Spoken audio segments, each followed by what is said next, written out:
Hello అండి. అందరికీ నమస్కారం. నేను మీ కట్టా కార్తీక్. ఆంధ్రప్రదేశ్ లిక్కర్ స్కామ్‌లో కీలక నిందితుడైనటువంటి వెంకటేష్ నాయుడుకి సంబంధించినటువంటి కొన్ని వీడియోలు, ఫోటోలు బాగా వైరల్‌గా మారాయి. ఒకటి డబ్బు కట్టలు లెక్కేస్తున్నటువంటి వీడియో. ఒక స్పెషల్ చార్టర్ ఫ్లైట్‌లో ప్రముఖ హీరోయిన్ అయినటువంటి తమన్నాతో దిగిన ఫోటో. 3 అతను ఎయిర్‌పోర్ట్‌లో ఫ్లైట్ దిగ్గానే ఒక వీవీఐపీని రిసీవ్ చేసుకున్న తీరు. ఎర్ర బుగ్గున్న కార్‌లో అందులోను. ఈ వీడియోలు, ఫోటోలు బాగా వైరల్‌గా మారాయి. ఈ ఫోటోలు, వీడియోలు ఎప్పుడైతే వైరల్‌గా మారాయో వైసీపీ చాలా డిఫెన్స్‌లో పడిపోయింది. ఎందుకంటే ఈ వెంకటేష్ నాయుడు చెవిరెడ్డి భాస్కర్ రెడ్డి అనుచరుడని, చెవిరెడ్డి భాస్కర్ రెడ్డి తరపున ఒంగోలులో నామినేషన్ వేసిన వ్యక్తని, ఇతను అరెస్ట్ అయింది కూడా చెవిరెడ్డి భాస్కర్ రెడ్డితో కలిసే.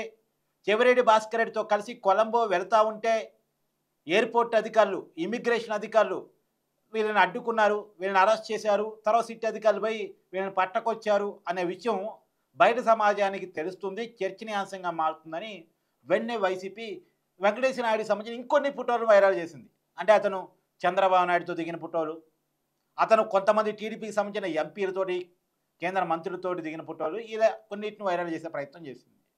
సరే, వైసీపీ కేవలం ఫోటోలు మాత్రం వైరల్ చేయగలిగింది.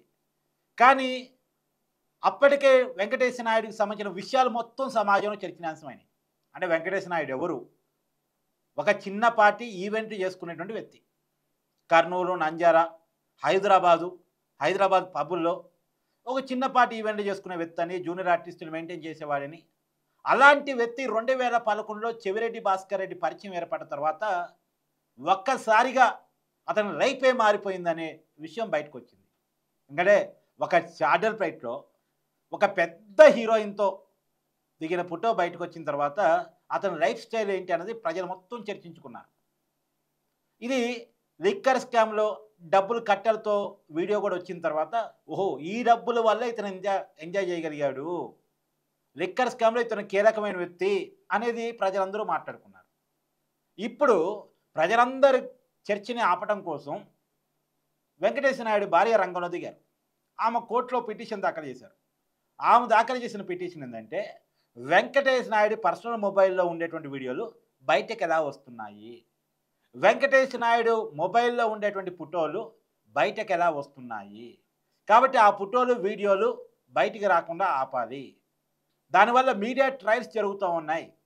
మీడియాలో నా భర్త పర్సనల్ జీవితం మొత్తం చర్చకు వస్తూ ఉంది అనేది ఆమె కోర్టులో పిటిషన్ వేసుకున్నారు. సరే, ఆమెకి వేసుకునేటువంటి హక్కు ఉంది, వేసుకోవచ్చు. కానీ ఆమె ఒక విషయాన్ని మనం అడగాలి యాక్చువల్‌గా. ఎందుకంటే వెంకటేశ్వర నాయుడు ఒంగోలు లోక్సభ స్థానంలో చెవిరెడ్డి భాస్కర్ రెడ్డికి ఒక అనుబంధ నామినేషన్ వేశాడు. డమ్మీ నామినేషన్ అంటారు. ఆ డమ్మీ నామినేషన్‌లో సంవత్సరానికి వెంకటేశ్వర నాయుడు ఆదాయం 4,95,000. అంటే 5 లక్షలు కూడా కాదు.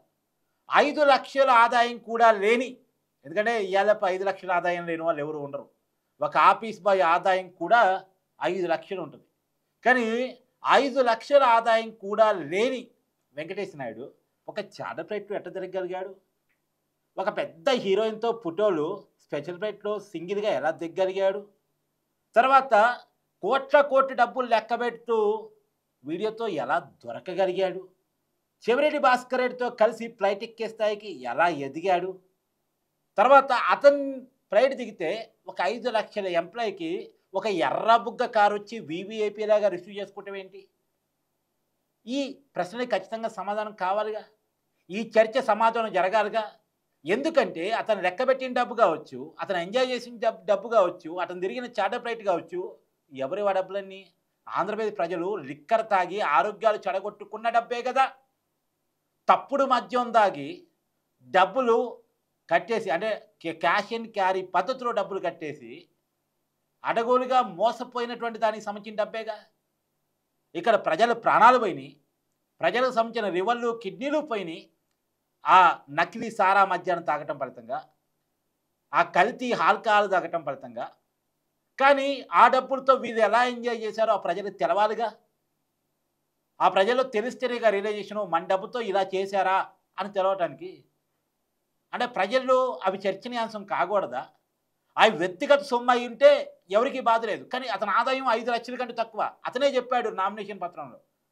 అతని డబ్బులతో అతను ఎంజాయ్ చేయలేదు అన్న విషయాన్ని అతను ఎన్నికల అఫిడవిటే చెప్తా ఉంది. మరి అతని డబ్బు కానప్పుడు, అతని డబ్బు కాని డబ్బుతో అతను ఎంజాయ్ చేసినప్పుడు, అది సమాజం డబ్బు అయినప్పుడు సమాజంలో చర్చ జరగాలిగా. ఇది బేసిక్‌గా అందరూ అడుగుతున్నటువంటి మాట. తర్వాత ఇంకొక విషయం కూడా ఇక్కడ కీలకంగా మాట్లాడుకోవాలి. తమన్నాతో దిగిన ఫోటో ఇది కీలకంగా మాట్లాడుకోవాలి. తమన్నాతో దిగిన ఫోటోనే ఎందుకు బయటకొచ్చింది అంటే, తమన్నా వైట్ అండ్ గోల్డ్ అనేటువంటి బంగారపు జ్యువెలరీ షాప్ మర్చెంట్‌కి వన్ ఆఫ్ ది ఓనర్ అట. వీళ్ళు 400 కోట్ల బంగారం కొన్నారు అని నారా లోకేష్ గారు ప్రెస్ మీట్‌లో చెప్పారు కదా, ఆంధ్రప్రదేశ్ మంత్రి. ఆ 400 కోట్ల బంగారానికి తమన్నా బంగారు కంపెనీకి ఏమైనా సంబంధాలున్నాయా? లేదు అంటే తమన్నా తెలుగు రాష్ట్రాల్లో బయట సౌత్ ఇండియా మొత్తం కూడా మలబార్ గోల్డ్‌కి బ్రాండ్ అంబాసిడర్‌గా ఉన్నారు. ఆ మలబార్ గోల్డ్‌లో ఏమన్నా 400 కోట్ల బంగారంలో కొంత వాటా కొన్నారా? ఇంకొక విషయం, రాజు కసిరెడ్డి, వెంకటేష్ నాయుడు ఇంకొంతమంది ఈ తమన్నాతో కలిసి సినిమా స్టోరీల కోసం సెట్టింగ్‌లు. ఎందుకంటే రాజు కసిరెడ్డి సినిమా నిర్మాత కూడా కదా, సినిమా కూడా తీశాడు కదా. నిఖిల్‌తో ఒక సినిమా తీశాడు కదా, పాన్ ఇండియా మూవీ. సుమంత్‌తో ఇంకో సినిమా తీశాడు కదా. అలాగే ఏమన్నా తమన్నాతో సినిమా తీద్దాం అనుకున్నారా? లేదు తమన్నాకు సంబంధించిన బంగారపు విషయాలు, బంగారం విరివిగా కొన్నారా? బంగారాన్ని మళ్ళా మార్చారా? ఈ విషయాలన్నీ చర్చకు రావాల్సిన అవసరం ఉంది కదా. ఎక్కడో ఒక లింక్ ఉంది. ఆ లింకుని ఛేదించే దానికోసం ఆ ఫోటో వైరల్ అయి ఉండొచ్చు కాక. ఇది ఆంధ్రప్రదేశ్ లిక్కర్ స్కామ్‌ను చాలా దగ్గర నుంచి చూస్తున్న వాళ్ళు మాట్లాడుకునేటువంటి మాటలు. మరి ఈ ప్రశ్నలకి సమాధానం మూసేద్దామనో, ఈ సమాధానాలకు వెతికితే మళ్ళెక్కడ జగన్మోహన్ రెడ్డి గారి దగ్గరికి ఈ లింక్ వెళ్తుందో అన్న ఒక భయము, మొత్తానికి ఈ చర్చను ఆఫ్ చేయడం కోసం ప్రయత్నాలు స్టార్ట్ అయ్యాయా అనే అనుమానం కలుగుతూ ఉంది. మొత్తానికి వెంకటేష్ నాయుడు గారి భార్య ఆమె కోర్టును అప్రోచ్ అయ్యారు. కానీ ఒక్క విషయం మాత్రం వాస్తవం, వెంకటేష్ నాయుడుకి పర్సనల్ జీవితం, వాళ్ళ భార్య, పిల్లలు, ఇంకోటో వాళ్ళ నివాసము, వీళ్ళకి సంబంధించిన చర్చ ఎక్కడా జరగలే. వాళ్ళ వ్యక్తిగత ఫోటోలు ఎక్కడా చర్చకు రాలే. ఈ లిక్కర్ స్కామ్తో సంబంధం ఉన్నటువంటి వీడియోలో ఫోటోలు మాత్రమే వైరల్ అయ్యాయి. ఇప్పుడు తమన్నాతో చాడర్ ఫ్లైట్లో అతను దిగిన ఫోటో, అతను విలాసవంతమైన జీవితానికి అద్దం పట్టేటువంటి ఫోటో. తర్వాత అతను ప్రైడ్ దిగ్గానే అతను రిసీవ్ చేసుకున్న తీరు, అతను వీవీఐపీ లైఫ్ స్టైల్కి అంటే జగన్మోహన్ రెడ్డి గారి పరిపాలనలో అతనికి అందినటువంటి వీవీఐపీ లైఫ్ స్టైల్కి ఒక నిదర్శనం. అతను కేటీఆర్కి సంబంధించి బర్త్డే యాడ్ ఒకటి ఒక నేషన్ పేపర్లో ఇచ్చాడు. దాదాపు 10 లక్షల పైన ఖర్చు అవుతుంది. ఆ ఫోటో కూడా పెద్ద వైరల్ అయింది. దానికి కారణం ఏంటి? సంవత్సరానికి 5 లక్షలు కూడా సంపాదించలేని ఒక వ్యక్తి 10 లక్షలకు పైగా ఖర్చు పెట్టి ఒక నాయకుడికి బర్త్డే విషెస్ ఎలా చెప్పగలిగాడు? పేపర్ యాడ్ ఎలా ఇవ్వగలిగాడు? ప్రతి దాంట్లో కూడా వెతకగలిగితే లాజిక్ ఉంది. సమాజానికి అవసరమైనటువంటి మాటలు ఉన్నాయి. సమాజానికి సమాధానం చెప్పాల్సినటువంటి విషయాలు ఉన్నాయి. మరి వాళ్ళకి సంబంధించిన ఫ్యామిలీ ఫోటోలో, పిల్లల ఫోటోలో, వాళ్ళ అడ్రస్లో ఏమి వైరల్ కాల.